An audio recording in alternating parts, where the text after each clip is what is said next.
Il est 6h23, à tout de suite, Sud Radio et vous. Le vendredi, on s'intéresse à vos droits, à nos droits, avec notre experte en droit des familles et des successions, l'avocate Justine Fontana-Contant. Bonjour maître. Bonjour Benjamin. Et merci d'être avec nous ce matin. On revient avec vous sur cette mesure qui a été largement adoptée à l'Assemblée nationale. C'est assez rare pour être noté. Il s'agit de la défiscalisation des pensions alimentaires. Maître, si le texte est définitivement adopté, puisque là c'était en première lecture, qui va réellement en bénéficier? Ça va changer quoi? Alors, ça va rien changer en termes de défiscalisation, puisque la défiscalisation aujourd'hui, dans les pensions alimentaires, elle existe déjà. En fait, il va y avoir un inversement de cette défiscalisation. Aujourd'hui, c'est la personne qui paye la pension alimentaire qui va pouvoir avoir une défiscalisation, donc déduire le montant de cette pension alimentaire sur ses revenus, sur son avis d'imposition. Et la personne qui recevait cette pension alimentaire, elle, était imposée. Avec cet amendement, s'il est adopté ensuite, il y aura donc cette inversion de la défiscalisation. La personne qui va payer la pension alimentaire ne va plus pouvoir la déduire de ses revenus. En revanche, la personne qui va la recevoir pourra bénéficier d'une défiscalisation à hauteur maximum de 4 000 euros par enfant et qui ne pourra pas dépasser 12 000 euros par an.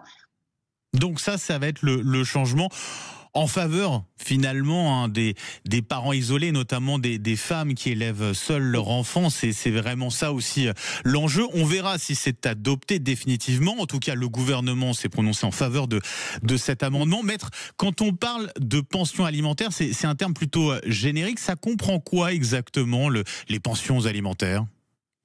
Alors, les pensions alimentaires, là, on va vraiment parler dans le cadre du droit de la famille et plus spécifiquement en cas de séparation, en cas de divorce. Ça va concerner, d'une part, ce qu'on appelle la contribution à l'éducation et à l'entretien des enfants.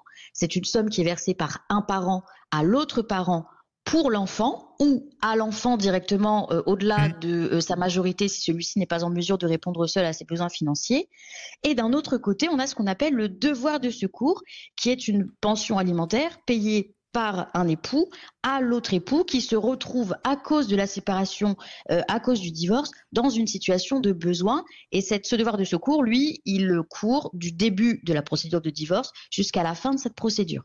Ça, c'est pour la pension alimentaire qu'il faut bien différencier, distinguer de la prestation compensatoire. C'est quoi ça exactement, la prestation compensatoire, maître ?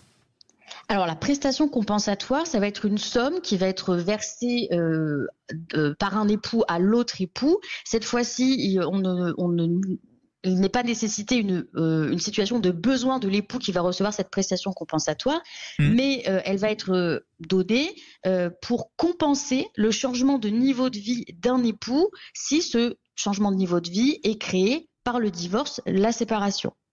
Ça va être forcément une somme d'argent ou ça peut être autre chose ? Alors, la plupart du temps, c'est une somme d'argent, mais quand on est par exemple dans un divorce où on a une communauté de biens et qu'on a un bien qui est commun, un époux pourra donner sa part sur un bien immobilier à l'autre époux au titre de la prestation compensatoire. Quand est-ce qu'on va demander cette prestation compensatoire et comment elle est calculée ?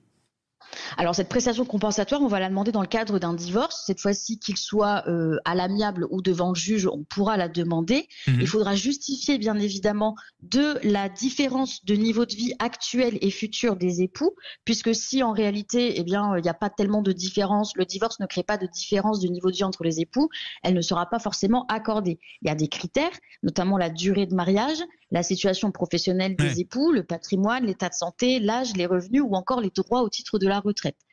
Donc ça, c'est la manière de calculer effectivement cette prestation compensatoire. C'était important aussi d'en parler, maître Justine Fontana-Contant, parce que c'est vrai qu'on parle souvent des pensions alimentaires, mais il ne faut pas oublier cette prestation compensatoire également. Merci beaucoup, maître, d'avoir été avec nous ce matin sur Sud Radio. Je rappelle que votre cabinet, d'ailleurs, est situé à Lunel, pas très loin de Montpellier. Je vous souhaite une belle journée et merci pour toutes vos réponses. Merci Benjamin.